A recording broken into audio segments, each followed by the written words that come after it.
Good afternoon, everybody. Welcome here to the National Library of Australia for this talk today, Why the Artists of the Picturesque Atlas Matter. Hello, I'm Guy Hansen and I'm Director of Exhibitions, and the reason why I'm here is I'm chairing today's event because it's with great pleasure that Gary Werskey and his co-curator Natalie Wilson have prepared this exhibition for the National Library of Australia, and Gary will be talking about the exhibition. Just let me say before we get too far into it, if you haven't already, please make sure you check in on the Canberra Services app before you leave today, if you haven't already done it. I appreciate very much if you could do that. And of course, before I say anything else, I'd like to acknowledge the traditional custodians on the land on which we meet, the Ngunnawal and Ngambri people, and I thank their elders past and present for caring for this land. And we're very glad that we're here and able to call this place our home now. So, I'm delighted to be hosting today's event. It's really great as we come to the end of this exhibition, which has got another, I think, 3 weeks to run, to celebrate what a great exhibition it is. A Nation Imagined, the Artists of the Picturesque Atlas. If you haven't already seen it, make sure you do go and visit it, perhaps after the talk, or come back another day and have a look, because it really is a fantastic exhibition. I'm particularly proud of this exhibition because it does what the best exhibitions do. It combines the best of scholarship with great collections. And in this case, the collections which we're drawing on are the National Library's collections and also a number of other private collections and the collections of the New South Wales Art Gallery. Bringing this material together allows you to see things that you couldn't see if you were just visiting each of those institutions. So it's a really wonderful example of how if museums and galleries and libraries work together, you can produce something quite amazing. And I think the show upstairs really is quite an amazing show. Now, none of this would have been possible without the passion of Gary and his co-curator Natalie. And they, a long time ago, recognised what an important book the Picturesque Atlas of Australasia was. They recognised this one of the great print production efforts of Australia in the 19th century. And it perhaps is a book which is ignored, and it's a book of such treasures and such beautiful illustrations, and also so interesting about what it tells about Australia. So we're very lucky that Gary and Natalie, through their scholarship, have been able to bring a spotlight onto that book, which can allow all of us, and this is what great curation does, is it finds something significant and then brings it to a broader audience. And that's exactly what Gary and Natalie have done with this show and with preparing this material about the book. I just perhaps want to mention that this is made possible by a partnership between the library and the New South Wales Art Gallery. The New South Wales Art Gallery were very generous in providing Natalie's time as a curator, and you might have seen Natalie on TV. She's also the curator of the Archie 100 exhibition and features in that documentary about the Archies. And without that assistance from the New South Wales Art Gallery, and also in making available to us some very important items from their collection and material which is usually on permanent display in the New South Wales Art Gallery. So it's quite exceptional that they released that material to us to display here. You see some great paintings in the exhibition which are normally on permanent display up in Sydney, and also Natalie's time. So I really want to thank the New South Wales Art Gallery. And also other important material came from private collections and also from Macquarie University and the Art Gallery of South Australia. So all of that's what helped make this possible. So that's enough from me. I'm going to hand over to Gary and join him on this journey into why the artists of the Picturesque Atlas matter. Thank you.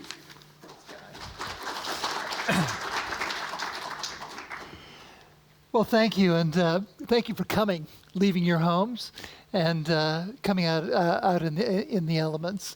I have some acknowledgements to make first myself. Apart from acknowledging that we're standing on the land of the Ngunnawal people, it's actually important for this talk to acknowledge, in fact, the land, the country of all Australasian First Nations peoples. Because it has always been the case that their country is the subject of their art. But in fact, it's also always been the country that's been displayed in the art of those who dispossessed the First Nations people and then transformed it in their own image. And this will become very evident from today's talk. Likewise, I'd like to acknowledge the National Library of Australia and the Art Gallery of New South Wales of taking a punt on an idea that Natalie Wilson and I have been chasing for 8 years as part of my project on the life and art of Albert Henry Fullwood, which goes back even further. And without the exhibition, the book would not have appeared, and vice versa. So it's been a really crucial and extraordinary experience to bring this off. And finally, I would just reiterate what Guy had to say about Natalie Wilson. I was extremely fortunate that we could partner on this exhibition. She is an amazing and extraordinary curator, not only with a great historical sense and a great eye, and she's a terrific sleuth, as you'll see in the ABC series on the Archies, but also because she's a great and very experienced designer, who in this case collaborated with the designer on Guy's team, Isabel Trundle, and the result is for all to see up in the exhibition. I'm going to begin by posing a question, which I shall quickly answer. This is not a test, but when you think about it, who were the most viewed artists in Australia of the 1880s and 1890s? And I'll give you a hint. It was not Tom Roberts. It was not Arthur Streeton, although these are the most viewed artists of that era today. But they were not at that time. So who were the most viewed artists? Well, if you stepped into the National Gallery of Victoria and the National Art Gallery of New South Wales, this is the art that you would have been seeing. It was the art produced by British painters, specifically Royal Academicians, in this case, George Frederick Watts. This is a well-known subject, Artemis and Hyperion, all 3.5 square meters of it. Because this is what was bought in quantity by the major galleries that were around at that time. But if you stepped outside the precincts of those galleries, the most viewed art that you would have seen in Australia at the time was the black and white art produced by the artists of the colonial illustrated press, the English-trained artist-illustrators of that time. And within that cohort, the most acclaimed artists of all at that time in Australia were the American and British Australian artist-illustrators who provided the images for the Picturesque Atlas of Australasia. So it's in that context that I want to talk to you today about not only why the art and artists of the Picturesque Atlas mattered at the time, but why, in fact, they still matter today. And for that excursion, I'm going to take you through, be warned, this is a very, very big story, okay? So strap yourselves in, because I'm going to try to cover a lot of ground of what is an extraordinary large and largely untold story in our history. So first of all, we need to understand the importance of the black and white art of that era. Why did it matter so much at that time? Before going on to ask the question, why was the atlas created? How was it produced? How was it sold? How was it received? And then that sets the stage for our looking at the iconography of the atlas. That is to say, how did the atlas portray the settler colonial view at the time of Australia's history, its achievements, and its prospects? We then go on to say, once the atlas was out there in the market, we look at the impact of both the art and the artists of the atlas on Australian art itself between 1886 and the end of the First World War. And once we have all of that under our belts, we can come back then and answer more easily the question, why did the atlas, its art, its artists matter then, and why does it matter today? All right, let's begin with the two great art revolutions in the second half of the 19th century. The first one you definitely know about. It was an aesthetic revolution, namely the advent of French Impressionism as a prelude to modernist art in the 20th century. This is what art historians obsess about, and this is what major museums know will increase footfall into their galleries. no problem. But there was another revolution in the second half of the 19th century. It was a technological revolution, and that was in the production of black and white art for the illustrated press. Because it was this revolution that revolutionized how art was produced and reproduced on a mass scale. It transformed how people saw themselves, their societies, and the world, and how finally it expanded, indeed created, a new market for art and artists that had not existed before. Now, it did all of those things, so you might think we want to spend a little bit of time on that revolution and not just the aesthetic revolution of French Impressionism. The black and white art of the illustrated press was created courtesy of some technological breakthroughs in the reproduction of pictures through what was called photoprocess wood engraving. We've tried in the exhibition to demonstrate what that revolution was about. I can't go into it here at this time, but it is to say that it then allowed highly skilled engravers to reproduce with tremendous accuracy the artwork that was given to them, and in turn allowed printers and designers to produce the illustrated newspapers and illustrated books of the time. And one of the most extraordinary things, of course, about this revolution is that the source of images in the illustrated press, the source was not photographs, which is what we're used to today. The source of those images were drawings and paintings, or sometimes overpainted photographs to make them more lifelike. This was partly due to the limitations of camera technology at the time. But even more interestingly, given that we're having a great discussion about fake news at the moment, is that most of the images in the illustrated press were entirely imagined, because there was no way photographers or sketch artists could be present at battles or having tea with the Queen. And so basically situations were presented that in the end could be most easily imagined and reproduced by artists, by working artists. And that's why at the time it was that art of this sort was seen as far superior to photography as a way of illustrating the news. The Bendigo Advertiser on the 2nd of April 1887, writing about the Atlas, had this to say: "The charm of all these pictures is their freedom from photographic stiffness.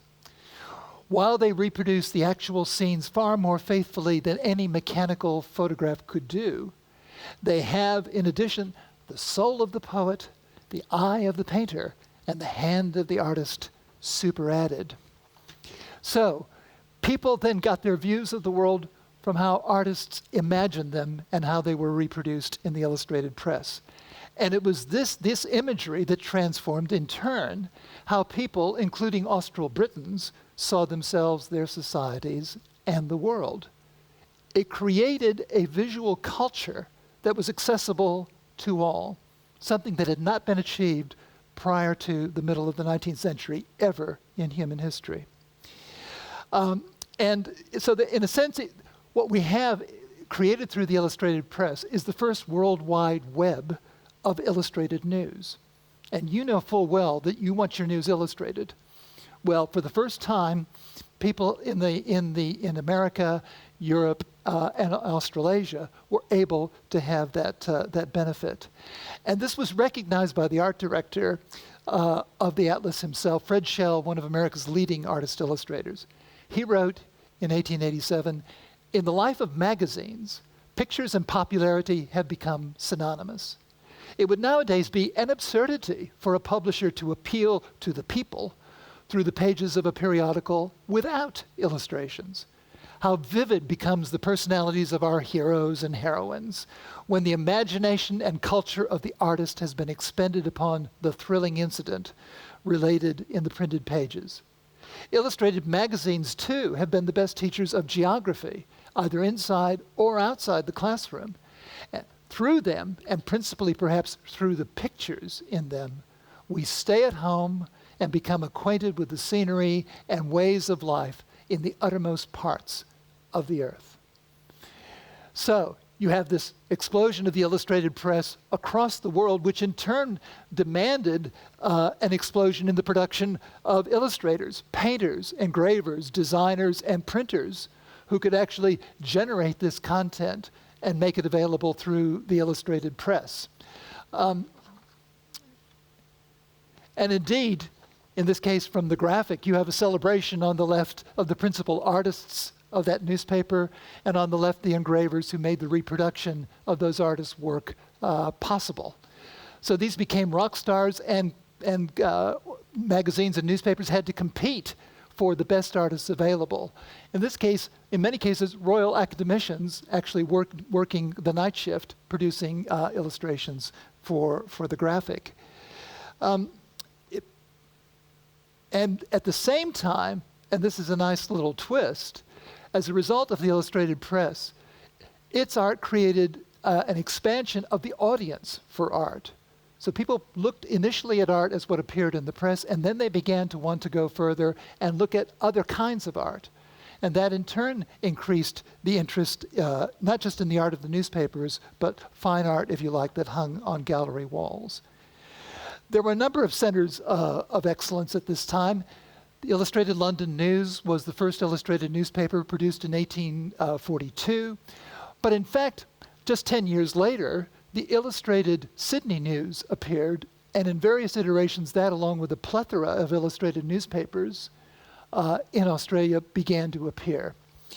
And of course, probably the one most famous to you was the Bulletin, which had the extraordinary gift of both English and American, and as well as Australian comic artists.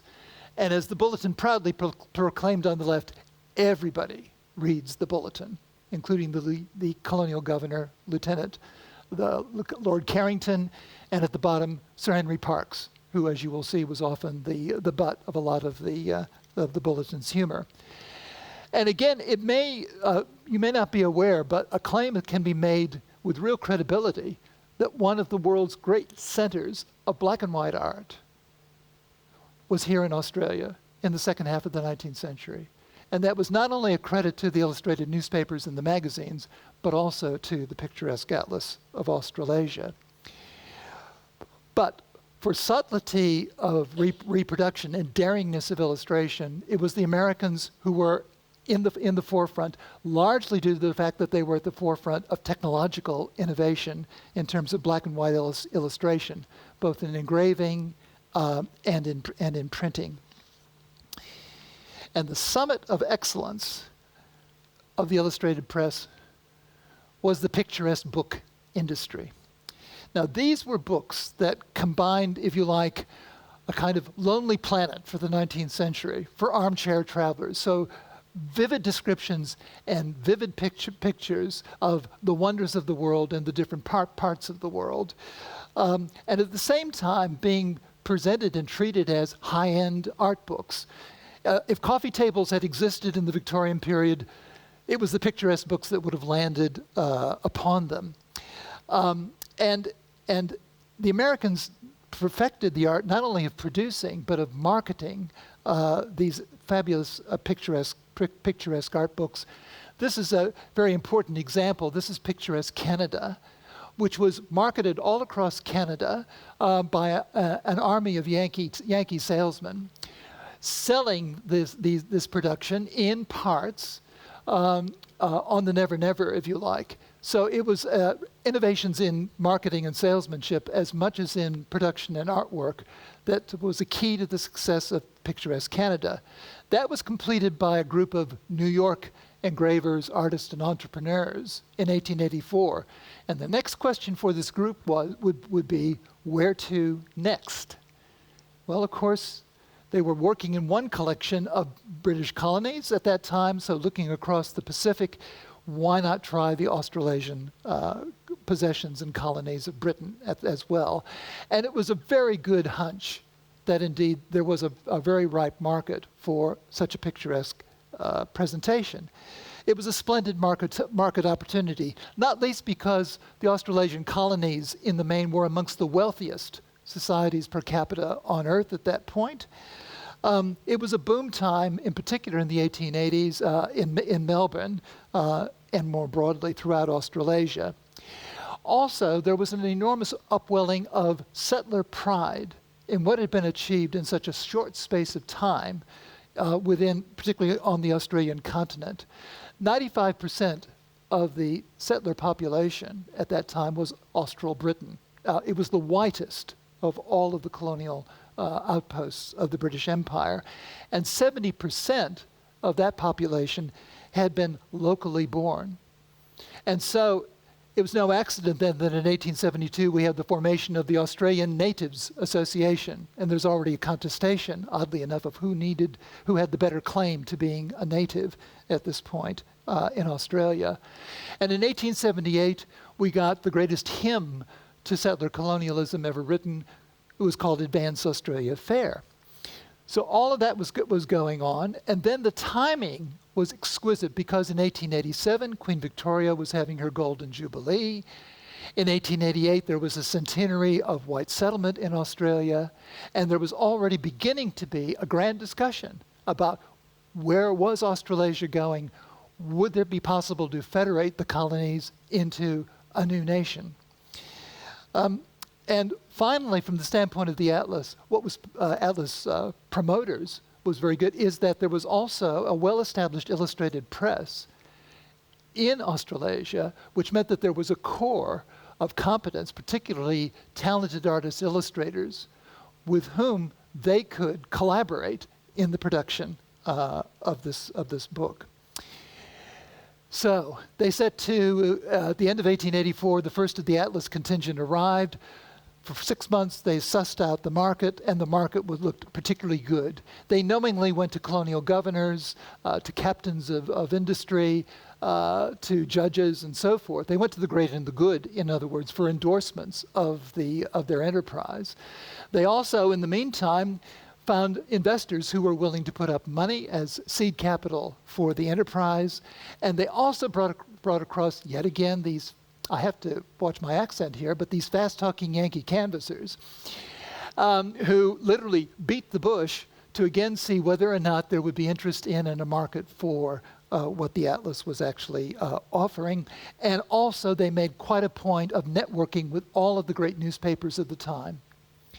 And just to make matters worthwhile for the newspapers, the Atlas placed between 1886 and 1889 500 advertisements across Australasia.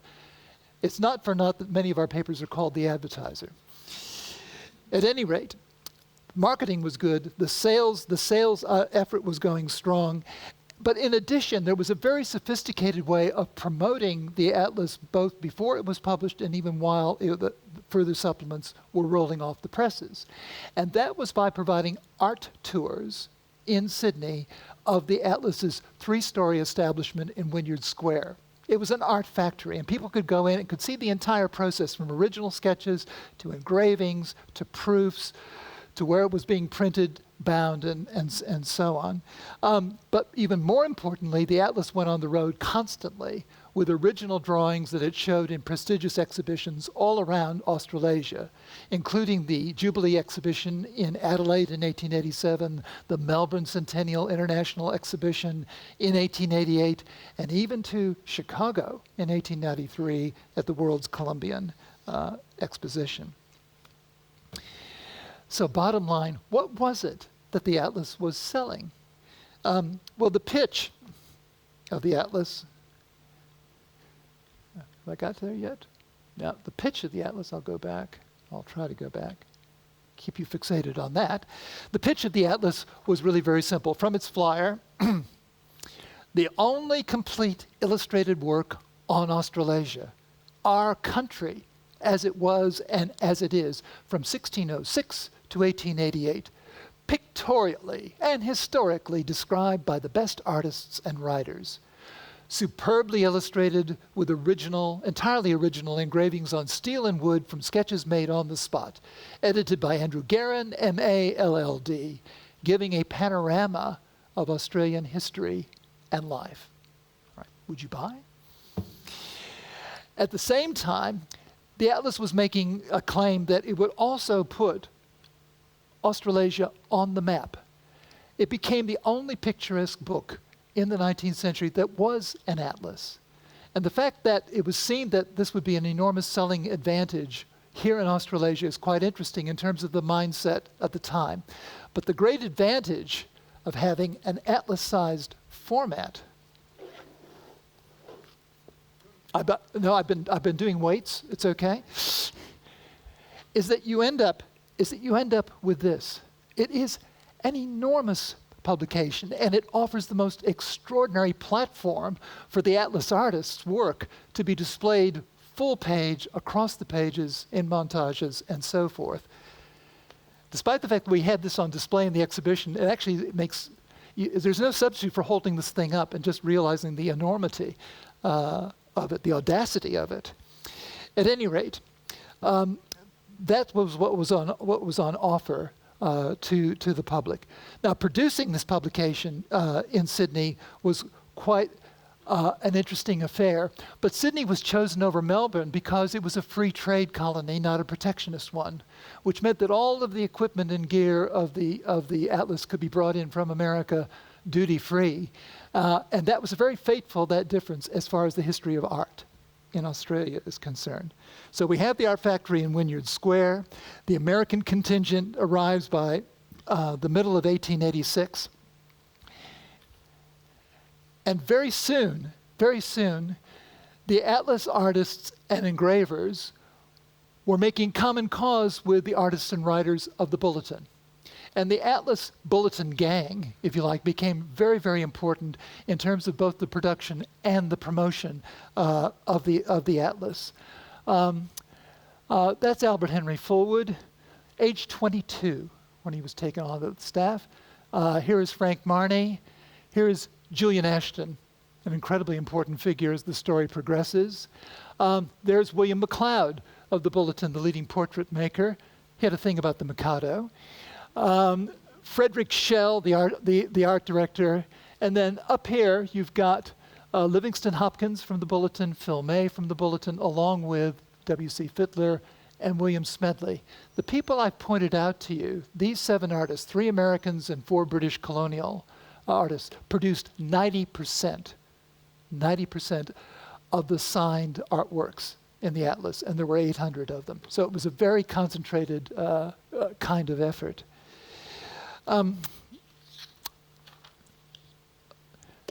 So how then did they actually get the pictures? Because one of the claims of the Atlas was that it would get pictures made on the spot. So it had some traveling artists, but most of the work fell down to the British, the British Australian artists, especially Fullwood and Julian Ashton. I'll tell you, I have time for only one traveler's tale, but it's a goodie. So Ashton was deputized to go to North Queensland to do a number of sketches up there. And he was enjoined by the Atlas proprietors, whatever you do, please get a good picture of a crocodile. Okay? So off he went. And initially he was actually having trouble finding a croc until he got to Townsville. And there he was, his first night in the Queen's Hotel, and he was having his dinner, and then he looked up. And what was above him but a 6-meter stuffed crocodile hanging over him? And so Ashton, being a clever lad, said to the proprietor, could you take that down and could you get a couple of fellas to come take it with me, take it with me to the nearby Ross River? So they took it down, they took it to the Ross River. He had it planted in a particularly picturesque position. He then made the sketch. He made a number of brilliant sketches and went back to the hotel, hung them up in his room because he knew all the locals were going up to the room to see what in the world these sketches were up to. And they saw this one. And one of them came down and they asked how far had Ashton been from the crocodile when he did this sketch. And Ashton said, oh, about 10 feet. And then he added, do they bite? And the response of the local was, you wouldn't get me for all the tea in China to get that close to a crocodile. And from then on, Ashton was pointed out as the man who sat and drew a crocodile not 10 feet from him. However, the only contemporaneous account we have of an atlas artist on the road is by Albert Henry Fullwood in a sketching letter owned by the National Library, but we made a film of this out in the foyer. If you haven't seen it, do. It's a really, really lovely, lovely film. Okay, so we've set the scene, right? The artwork's coming in, everything's been organized. Now we need a launch. And the launch was made for the first part of the atlas in August of 1886. And by this time, the reviews were coming in thick and fast. The Maitland Mercury proclaimed, "The work is a noble example alike of typography, artistic skill, literary research and ability, and the gentlemen who have had the enterprise to attempt so splendid a production in Australia are benefactors to the colonial community." The Daily Telegraph said even more succinctly, "For the first time, the community at large will see the perfection of Australian art." And then that left it to the Bulletin. Well, the Bulletin said, "The book will convince every intelligent Australian who is not yet a subscriber that he has one duty which should precede his evening prayers. Two, in fact. He will see that his Bulletin subscription is paid up first. And then he will take his pen and write to the Picturesque Atlas of Australasia Publishing Company, praying that his name may be forthwith placed on their subscribers list." Then between 1886 and 1889, and you can get this on the NLA's Trove website, just punch in Picturesque Atlas and look at the hundreds of reviews right across Australasia that were made as each part of the atlas came out. It was the most reviewed art project in the history of Australia. And the atlas artists knew that they were on to something important. Julian Ashton said at the launch, "The time was fast approaching when we shall no longer be content to take a back seat among the nations, even in matters of art. We should instead endeavor to form a school of Australian artists who would draw their inspiration from the scenes and subjects amongst which they had been brought up, not Artemis and Hyperion." And James Smith, the cultural critic of the Argus, added that a distinctive school of landscape painting is being founded in these colonies, revealing to us what a wealth of beauty is to be found in Australian scenery. So far so good. And initially, it was looking like it was going to be a great commercial success. Over £60,000 were raised initially as seed capital for this, and over 50,000 subscriptions were taken, which at 5 shillings a part for 42 parts would eventually mean an outlay of 10 guineas, the equivalent of $1,200 for an unpublished 3-volume artwork. It'd be a bit of an ask to do that now, wouldn't it? In any event, this was how the atlas got going. Now the question was, what was the message then that the atlas was conveying about Australasia's history, its prospects and achievements? Probably the most important message of all, that it was men who made Australasia. Colonial governors, soldiers, explorers, squatters, shearers, swaggies, etc. It was images of men making Australasia that was the hallmark of the atlas. And of course, this began with Captain Cook, of course. And this is a copy of William McLeod, by William McLeod, of a very famous painting. But in the original painting, there's a group of indigenous people there to the left. They've been airbrushed out of his copy. And that's a kind of indication that the atlas represented a sort of pivot point in the depiction of First Nations people, or ultimately the non-depiction of Indigenous people. The atlas did not shirk the fact, did not shirk the fact that there was considerable resistance on the part of Indigenous people to the invasion of the British and the advance of the settlers into the hinterland. And indeed, particularly in the section on Queensland, there was an acknowledgement that this resistance was still going on. This is a dramatic picture by Livingston Hopkins, the American cartoonist for the Bulletin. So black on white attacks were pictured in the atlas, but there were no white on black attacks other than those deputized to the Queensland Native Police, who were seen here in the euphemism of the time dispersing an indigenous man from the camps. And again, the atlas was very forthright about the fact that the native troopers really made business on behalf of their white employers and helped explorers like George Elphinstone Dalrymple beat his way further northwards up to Cape York with the help of these troopers. But there was no actual acknowledgement, even in the text as such, about massacres or on the frontier wars. But what W.H. Trail did acknowledge in the atlas was this: the historian who has ransacked the official records cannot but admit that poisoning was a common resource in dealing with the wild blacks. But such tragedies were generally insusceptible of proof. They formed the text of yarns round the campfire and in the shearer's hut. On the frontiers, everybody knew all about it. But a certain reserve was maintained in general conversation. Names were omitted and localities merely shadowed. Now, the decline in populations, in turn, supported increasingly the dying race narrative at the time, that eventually, particularly Australia's indigenous people, would simply die out. And so there was a turn to their becoming simply objects of anthropological interest. This is based on a photograph of J.W. Lint. It's captioned simply an Aboriginal woman, but we now know that this is Marianne Cowan, a Bundjalung woman whose descendants, in fact, are very much alive today. And what we're seeing here is the beginning of a kind of historical amnesia in which, as we begin to remember our nation as it was and as it is, a key part of that remembering is forgetting.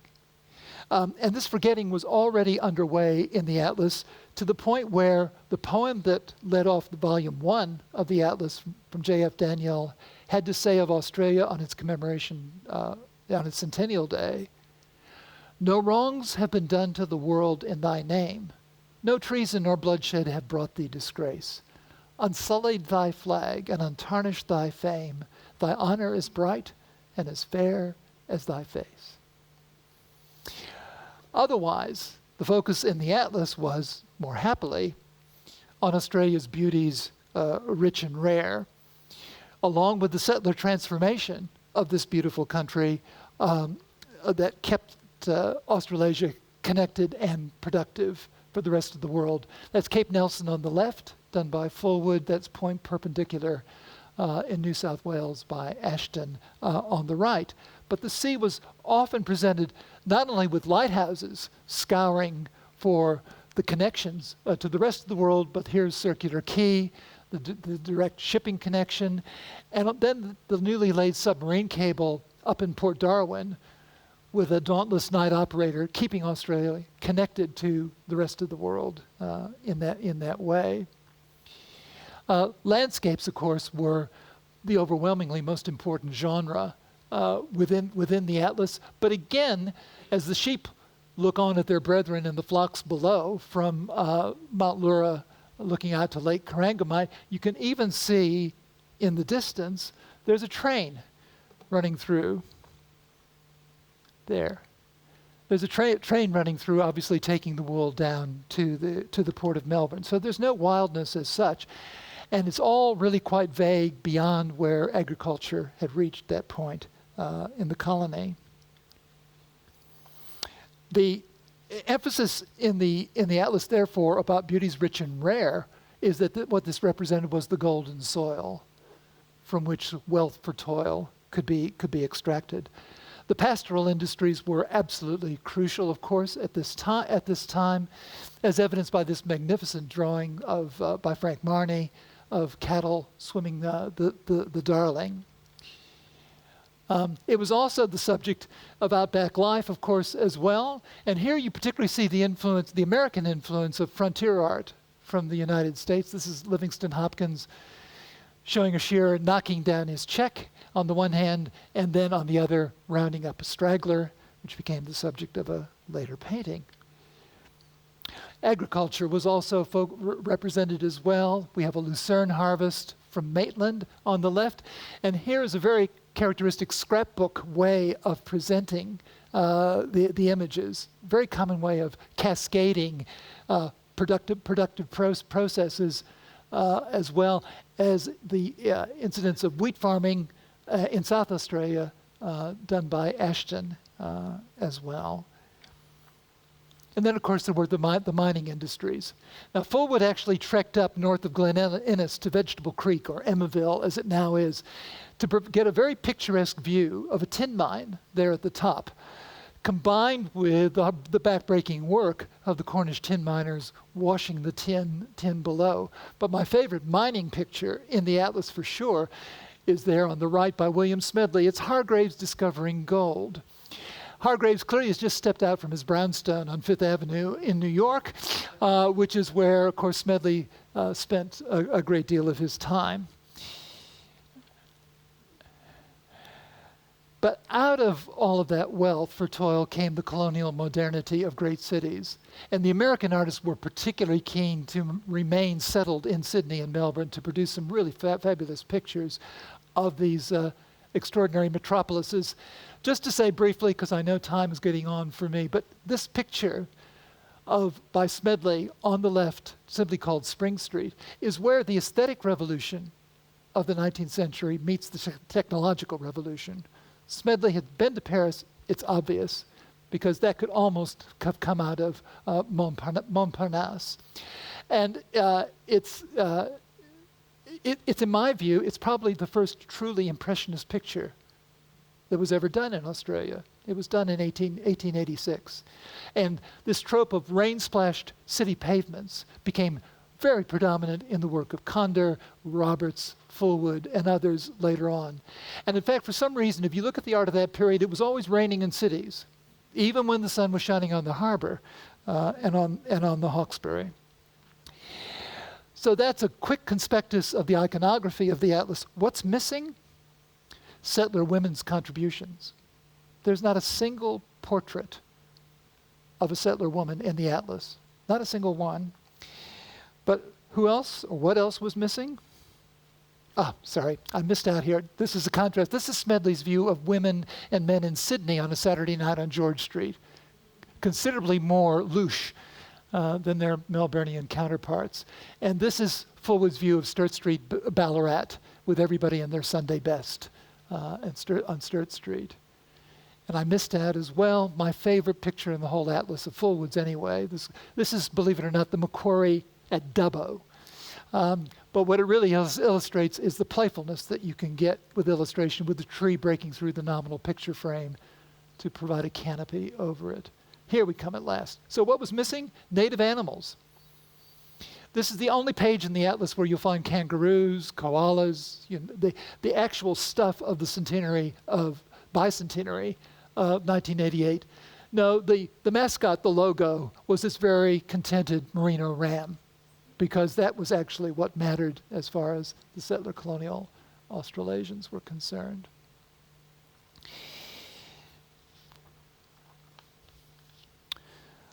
All right. I'm going to move quickly now, but I want to complete the argument, at least very much in outline form. So I presented to you something of the art and artists of the Atlas. So what impact did they have then on the Australian art between 1886 and 1920? Very briefly, for a start, the art made stars of its Sydney artist-illustrators. Julian Ashton was quickly hailed as the father of Australian art, not just because he championed Australian art like no other in that period, but also because of his work as a teacher, as well as an artist, as well as a superb art politician, as you'll soon hear.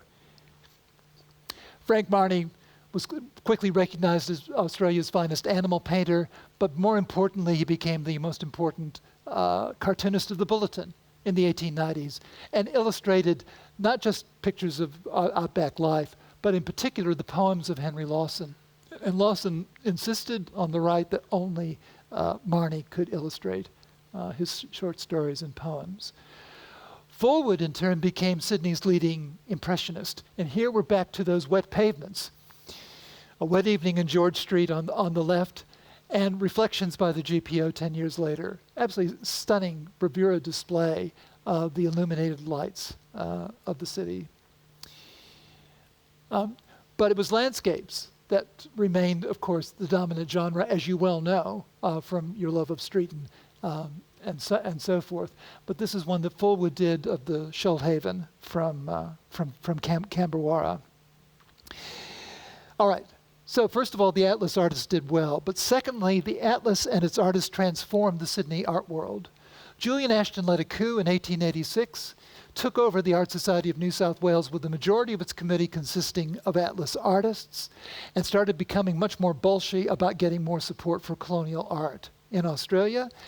He then, with Henry Park's support, became a trustee of the National Art Gallery of New South Wales, got a £500 commitment per year for the purchase of colonial art as a result of his position as a trustee. And then when the New South Wales Art Society was seen to be too much dominated by amateurs, Fullwood and others created a new society to make sure that the claims of professional artists were properly heard. The Atlas and its artists also induced a step change in the quality of Australia's illustrated press. This is a centennial view of Sydney by Fullwood, the largest wood-engraved artwork that was ever created in Australia, an extraordinary bird's-eye view from the centennial issue of the Sydney Mail. And in turn, this step change here created greater interest back in England in the work that was being done here. And so here are Fullwood and Marney collaborating on a picture about the departure of Lord and Lady Carrington from Sydney for the London Graphic, a really exquisite work. And then with all these developments going on in Sydney, this set the scene for Roberts and Streeton's triumphs as Sydney artists in the 1890s. They came to Sydney in the early 1890s as economic refugees from Melbourne because they couldn't sell their pictures. This picture, Still Glides the Stream and Forever Glide, was the first gallery picture that Streeton ever sold, but he sold it to the National Art Gallery of New South Wales at Julian Ashton's insistence. And this became the period of their most iconic paintings, not in Victoria, but up here in New South Wales. And Streeton and Robertson became completely assimilated within as members of Sydney's art world. And that in turn made it really clear that once you merged the interest of the Victorian painters with Sydney's artist-illustrators, we're talking about a much bigger story, the story about settler colonial art in Australia, because all these artists were drawing upon the same iconography, the iconography that had been consolidated by the Atlas, and they were working from the same largely British artistic influences in how they went about their work, whether as illustrators or as painters. And the world is now set, or the stage is now set then, for taking Australian art, the settler colonial art, to the world, which Ashton again orchestrated in 1893 to the Chicago World's Columbian Exposition. And our artists did really well there. Fullwood took out 4 gold medals at this, through the Pavilion of Fine Arts. And the Atlas also took out a gold medal for its productions as well. And then 5 years later, again, from Sydney and through Ashton, we had the first exhibition of Australian art in London in 1898. So it's a great story, right? But there wouldn't be a great Australian story, right, without a sting in the tail, of course. So the hiatus in all of this is that, in fact, the Sydney art market collapsed in the 1890s due to a banking crisis followed by the Federation drought. The first casualty was the Picturesque Atlas, which went bust through a combination of litigation, parliamentary inquiries into its sales tactics, and because of the overreach in this extraordinary achievement, it just simply spent more money than it actually had at its disposal. But even more broadly, this was the end of the era of wood-engraved art due to cost-cutting, but also made possible by advances in engraving and photographic technologies. So now you get artists displaced by photographers in the illustrated press. And in turn, we get a mass dispersal out of Sydney of the leading artists, including Lambert, Robert Streeton, Fullwood, Marney, and others, to London. And so, curiously, the last hurrah of the Atlas and the settler colonial art movement took place in the capital of Britain's imperial art world. And the beginning of the last hurrah were postcards. These are postcard views that Fullwood created for Raphael Tuck, the postcard king.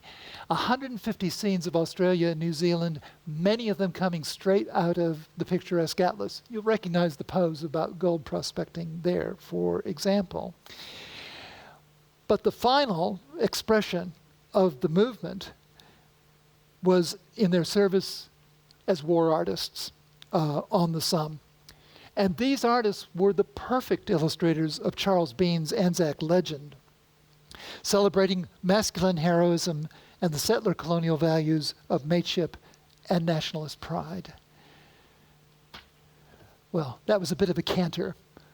But to get to the point, so making a case that, in fact, the art and artists of the Atlas clearly mattered at the time. The Atlas was a landmark in the history of Australian art. It enlarged the audience for Australian art to the point where by the 1920s, Australian art lovers were no longer interested in English art. They wanted to buy local. The Atlas also shaped the iconography of all of the artists of that period, an iconography of settler colonialism, so that what was inside the frame was whiteness, masculinity, and pride in dispossession and the transformation of the country of First Nations people. And finally, the Atlas, I believe, was directly responsible for establishing Sydney as the capital of Australian art and promoting the kind of art that went on from there. So, in my humble view, we need to give the art and the artists of the Atlas more prominence in the stories we tell ourselves about Australian art between the 1880s and the 1920s. But we also need to look more critically at the iconography of all settler colonial artists, including Robertson Streeton, their deeply troubling silences and omissions. But does the art and the artists of the Atlas matter still today?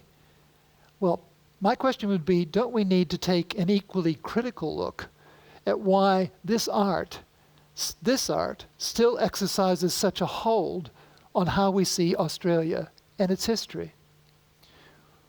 Why does this remain our favorite cultural comfort food? And I know that sounds a bit harsh, but look at the throngs who turned up for the Streeton exhibition at the beginning of the year. The way that exhibition was lauded. In a time of COVID, of course, we want to embrace that sunshine, obviously, but it goes deeper than that. And likewise, if Melbourne's allowed to open for longer than a few weeks, people will also throng to the She Oak and Sunlight Australian Impressionism exhibition in Melbourne, and not least because there then will be a big dose of real Impressionism at the NGV's International Show from the collection of the Boston Fine Arts Museum. So, in other words, to what extent are we still in thrall to the underlying sentiments of this art and the song it channels, Advance Australia Fair? This, in my view, is why the art and artists of the Atlas still matter today. Thank you.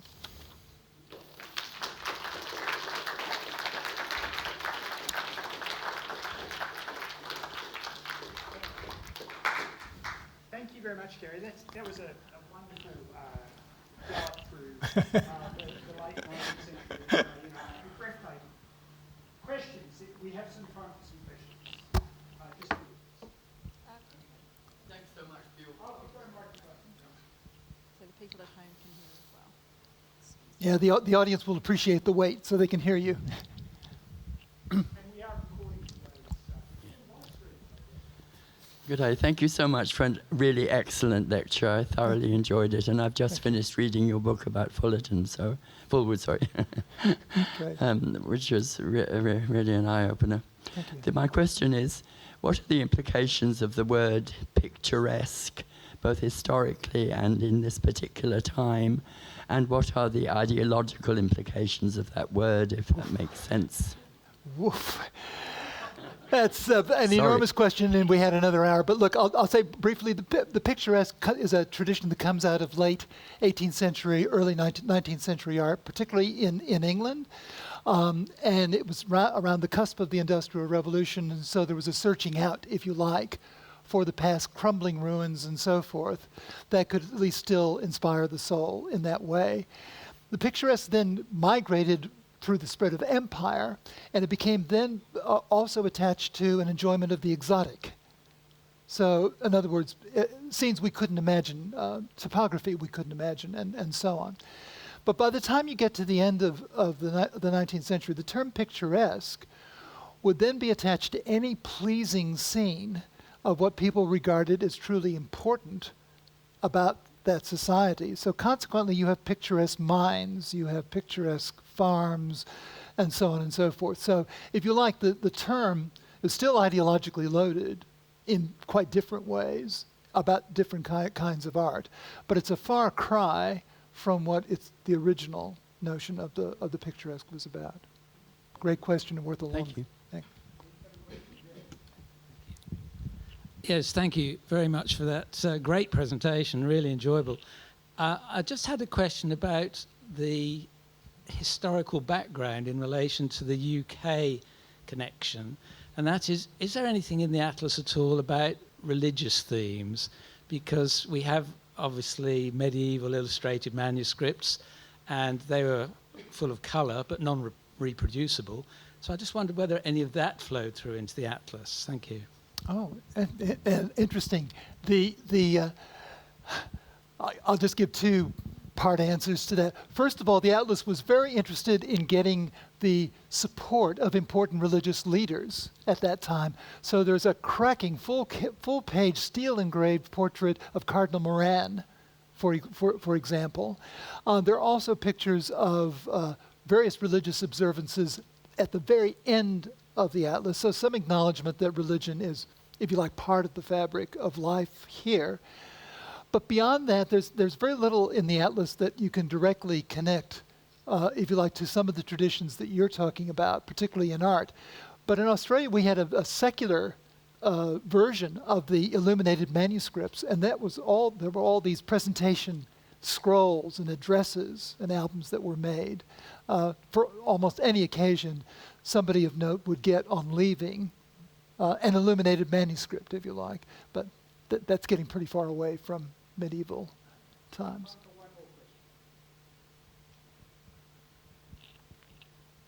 Thanks very much for an excellent lecture, and congratulations on a wonderful exhibition. Thank you. I just had two questions. You touched briefly upon the idea of the role of the Atlas in encouraging a sense of Australasianness and the connection with Federation. Could you say a bit more about that in terms of whether it did mobilise support for Federation, given that the colonies were doing their own thing and there was obviously a counter-push?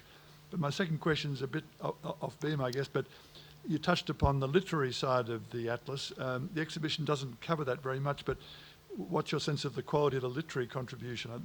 Obviously, the images are spectacular, but I just wonder, does the text support this fantastic imagery? Yeah. You should all look upon me with sympathy, because I'm probably the only person in the world that's read all 800 pages of the Atlas. And I have to say that there's incredible variability. So the second part of your question, incredible variability in the contributions. Some of them are written in a very belles lettres style, like the Victorian passages by James Smith. The stuff by W.H. Trail on Queensland is really good contemporary journalism in a lot of ways. So those two are interesting. The section on New Zealand is written by an important newspaper proprietor out of Auckland. That's not bad. But the stuff on South Australia, just don't. You'll die. It's a Methodist clergyman who was just out of his depth. So that's briefly about the writing. But just to say that, interestingly, Ada Cambridge, the novelist, did contribute a couple of sections in the Atlas as well, both in Victoria and New South Wales. And the first question was? Federation. Yes, Federation. Okay. Well, the answer is, look, these guys were really smart, these Atlas promoters. They picked up very, very quickly. Not only through their contacts with the Bulletin, which of course was already banging the drum in this direction, but they picked it up from colonial governors as well. Because by this point, the colonial secretary's office in London was becoming aware not only of the importance the Australasian colonies to the future of empire, but also how much easier it would be to deal with one government rather than many. So there was actually very little resistance at this elite level to what the Atlas was trying to do. So in a way, they were pushing at an open door. But that's why, even though it comes out in the middle of 1880s, it's already talking about our country as it was and as it is. So when people talk about nations as imagined communities, there's a big literature about this, but when they talk about them as imagined communities, that's why we have called the exhibition A Nation Imagined, because all the elements were blended into that imagination. And of course they were taking a big bet on New Zealand at that time as being part of the story.